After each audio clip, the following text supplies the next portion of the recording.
la disgrâce d'Israël face à une Syrie qui est sur la voie de la réhabilitation. Le 20 mai 2025, la Suède a proposé des sanctions européennes contre des ministres israéliens accusés de soutenir les colonies illégales et d'aggraver la tragédie à Gaza. Cette initiative, portée par Maria Malmer Steffengard, expose la chute morale d'Israël, un État qui devient infréquentable. Cet État, qui se revendiquait pourtant comme la seule démocratie du Moyen-Orient, sombre dans l'isolement international. À Gaza, plus de 48 000 civils, majoritairement des femmes et des enfants, ont péri. 60 à 80% des infrastructures ont été détruites et plus de 2 millions de personnes risquent la famine selon l'ONU. Le blocus dénoncé comme illégal par la communauté internationale et la colonisation condamnée par l'ONU révèlent un État qui piétine le droit international. La Cour pénale internationale a ouvert plusieurs enquêtes visant des responsables israéliens et non des moindres, pour crimes de guerre et pour crimes de génocide. Ces procédures, appuyées par des organisations juridiques et humanitaires internationales, renforcent l'isolement d'Israël sur la scène mondiale. À l'inverse, la Syrie,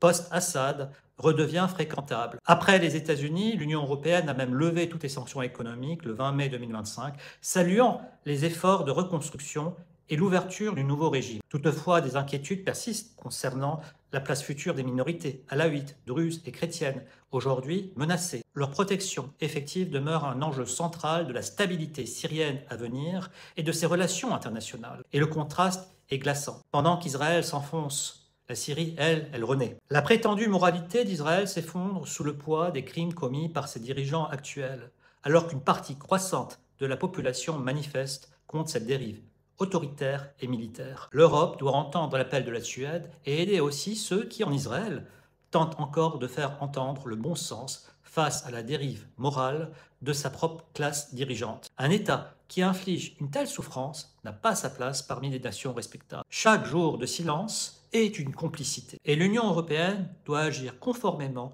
à ses valeurs morales